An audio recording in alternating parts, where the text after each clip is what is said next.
I'ma blow up.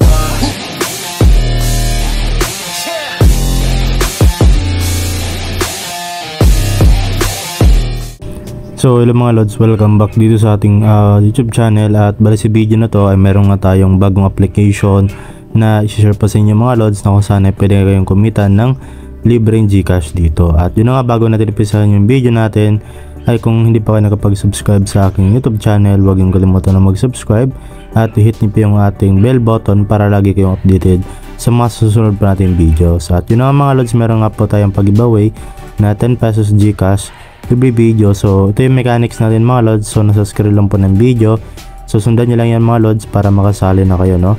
Then ngayon pipiliin na nga natin yung ating lucky winner dun sa latest video natin. So kunin lang natin yung link at paste na po natin dito sa comment picker. So lagay lang po natin dito yung link at maglagay din tayo dito ng keyword filter natin. So ito hashtag solidbrainsph. Okay, so bale meron pong 7 comments, so good luck po sa lahat and pick a winner na tayo. So ayan, so yung winner natin mga lods ay si Mira Nasser. Ayan, so congratulations po at bale isasing ko kaagad yung 10 pesos Gcash sa kanya. So bale nasin na nga po natin yung 10 pesos Gcash sa winner natin. At yun nga mga lods, kung hindi man po kayo nanalo sa video natin ngayon, so huwag kayong maglala kasi may video naman tayo nagpapag-giveaway. So mag-comment lang kayo sa video na to and then abangan nyo yung ating next video. At okay, para malaman niyo kung kayo nga ba yung winner. Okay? Okay, so hello mga lods, welcome back sa ating panibagong video. At sa video na to mga lods ay yun nga i-share ko sa inyo itong application na si Fruit Garden. Okay, so ito siya mga lods, so available ito sa Play Store at hindi ko lang alam kung available din to sa iOS or sa App Store, no? So yun nga mga lods, na bali ilalagay ko lang dyan sa description natin yung link para madirect kayo dito sa mismong Play Store. So install lang siya mga lods. So bali dito meron po siyang 4.5 na ratings, so mataas na yan mga lods, no? At meron din siyang dito 10k plus download. So medyo marami-rami na rin po yung nakapag-download ditong application. Okay, so tingnan natin dito kung kailan siya na-release mga lods. Okay, so na-release siya June 27, 2024. Okay, so malapit na siya mag 1 month. Okay, so ayan, I'm sure na marami pa sa inyo yung hindi pa alam tong application na to. So okay, then once na install niyo siya mga lods, so open lang natin yung mismong application. So ito na nga si Fruit Garden. Okay, so ayan, hintay lang natin yung kanyang loading at sabi dito sign up with Google. So kailangan lang po natin mag sign up dito para makapag-proceed tayo mga lods. So pagkatapos natin makapag sign up ay dito mga lods, okay, kailangan muna natin i-set up yung ating account. So pipili po tayo dito ng avatar natin. Okay, pipili po kayo dyan mga lods kung ano yung avatar na gusto ninyo. Okay, so ito, okay, ayan, then lagay nyo lang po dito mga lods yung name, yung country at saka yung language. So palitan nyo lang to mga lods ng Philippines. So search na natin dito yung Philippines. Ayan, then tap na po natin itong next mga lods. Okay, then pagkatapos nyan, okay, so which fruit will you grow? So ayan, pipili po tayo dito mga lods ng ating fruits na i-grow natin. Ayan, so next lang natin, tsaka tap na natin tong finish. So dito nga mga lods, no, bale ito yun yung pinaka dashboard ng mismong application. So paano nga ba dito kumita? So yung ating ipunin dito mga lods is itong dollar sa itaas. So mata nyo dyan, meron tayo ditong 0.03 okay, US dollar. Okay, so kailangan natin yan mga lods para magagamit natin yan sa pag-withdraw dito sa kanilang application. So paano nga ba dito kumita? Okay, paano nga ba natin madagdagan itong ating tawag dito balance natin? Okay, so ito nga mga lods, na bali magtatanim lang po tayo dito ng mga fruits, no? So tap lang natin dito mga lods yung start growing. Okay, so sabi dito meron silang 5 step reward. Okay, so complete just 5 easy steps to get big reward. So ayan, tap natin yung start and then play ad, download the app from the ad. Okay, so current reward is ito. So try natin mga lods i-play ad. So X lang muna natin siya mga lods, then yan.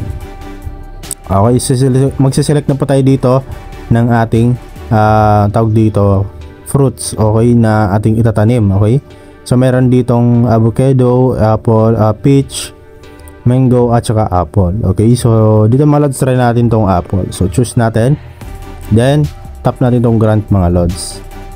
So kailangan pa natin dito, meron tayong ito turn on dito sa mismo application, no? Okay, so hanapin lang natin dito yung fruit garden at saka i-turn on lang po natin itong allow display over the apps. Tsaka balik na tayo dun sa mismong application. Then, ayan, merong ads na lumabas. So pagkatapos ng ads, so X nyo lang. And then dito na nga tayo mga lods, no? Okay, ma-direct pa tayo dito sa ito na, okay, nagtatanim na nga po tayo dito. So nakita nyo dito merong timer dyan sa pinakagitna sa baba. Okay, so habang ano tayo dyan mga lods, okay, hayaan lang natin yan. Okay, kumbaga makapag-earn tayo dito. So nakita nyo naman dyan sa ating balance sa itaas, so gumagalaw siya. Okay, so nagdagdagan siya mga lods. Okay, so ayan, hayaan nyo lang yung mismong application. Okay, kung meron kayong mga ginagawa, no, so pwede nyong iwanan yung cellphone ninyo na mag-earn dito sa application.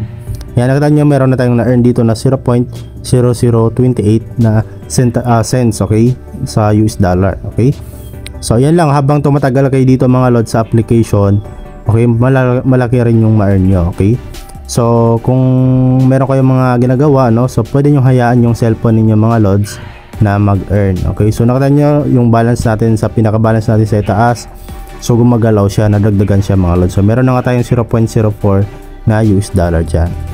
Okay, so ayan, okay, so nag-exit siya.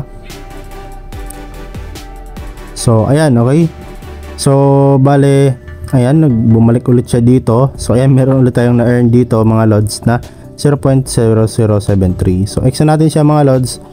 Then ayan, get reward na natin. So tap natin tong reward. So ayan, nakapag-earn tayo dito mga lods ng 0.007 US dollar. Okay, so ganun lang kabilis mga lods, or ganun lang ka-ikli yung ating oras. So nakita nyo naman meron na tayong kinita doon mga lods, no? So imagine na lang kung matagal kayo dito sa mismong application, no? Talagang malaki yung ma-earn nyo dito. So yun lang, and then proceed naman tayo dito sa iba pang ways of earning ng kanilang application. So try naman natin dito mga lods itong parang bug. Ayan, so tingnan natin dito kung ano yung meron dito. So pwede rin tayo mga lods na mag-take ng mga offers. Ayan, merong hot offers, task offers, or be offers, or offers. Okay, so nandito na po yung mga coins na pwede nyo ma-earn mga lods. Ayan, okay, so kaya na po bahala dito, no, mag-explore pa, no? So dito naman is itong kanilang parang leaderboard. Okay, so pwede rin kayo manalo dito, I think, okay, kapag pasok kayo sa kanilang leaderboard, no? Ayan, then dito naman mga lods itong invite. Okay, so tuturo ko sa inyo ngayon kung paano kayo makapag-invite. So ang gawin nyo lang mga lods, tap nyo lang tong copy or i-share nyo lang to. Ayan, okay, so tap lang natin to, at dito nga mga lods, no, ay makita natin dito yung friend list natin. Okay, so okay, andito po yung mga lods sa baba yung mga iba pang kanilang features dito. Okay, so yung ma-earn nyo dito mga lods is 0.10 US dollar instantly plus 15% of their lifetime earnings. So yan po yung kinagandahan dito mga lods, kasi meron kang 0.10 dollars instantly. Okay, so ayun, okay, so bali ngayon paano ba natin may withdraw tong ating coins mga lods. Okay, so itong balance natin dito na dollars. Okay, so simple lang po, ang gagawin nyo lang, tap nyo lang tong parang profile niyo at saka punta lang kayo dito sa withdraw. Ayan, tap nyo lang yung withdraw. Okay, so ma-proceed tayo dito sa kanilang withdrawal section, at dito natin makita kagad yung balance natin. Meron tayong as of now na 0.04 US dollar, at andito naman yung conversion mga lods, yung 10,000 coins is na 0.01 USD. Okay, so nandito na sa baba mga lods, scroll down nyo lang, andito na po yung mga withdrawal option natin. So meron ditong GCash, ayan. Okay, so kita agad natin yung GCash mga lods. So meron din naman ditong iba pa, merong Payer, Hedera, at meron din naman PayPal dito mga lods. Pero mas maganda sa GCash kasi instant cash out siya. Sa PayPal is 3 days pa yung kailangan natin mga lods bago siya dumating. Okay, so yung minimum nga po dito mga lods sa GCash is 0.35 USD or nasa 20 pesos yan mahigit mga lods. Okay, so ayan, okay, so instant cash out pa. So ibig sabihin kapag mag-withdraw ka, darating yan kaagad sa inyong mga GCash, no? So ayan, try nyo lang itong application na ito mga lods. Okay, kasi libre lang naman to. At sa mga nagtatanong nga po kung legit nga ba ito, meron po silang proof of payment dito mga lods. So 100% legit to mga lods yung kanilang application, kasi meron din sila dito mga pinapakitang ano dito, withdrawal proof. Ayan, so nakita nyo, ayan mga lods. Okay, so cash out GCash 0.5 okay, US dollar. Okay, so ito yung withdraw today. So 241 na nga po yung nakapag-withdraw today. Okay, so yun lang po dito mga lods sa video natin ngayon, at hopefully na nakatulong tong video sa inyo. So ayan, maraming salamat po sa inyong panonood. So hanggang dito lang yung video natin. Okay, so ayan, see you po sa next video natin mga lods.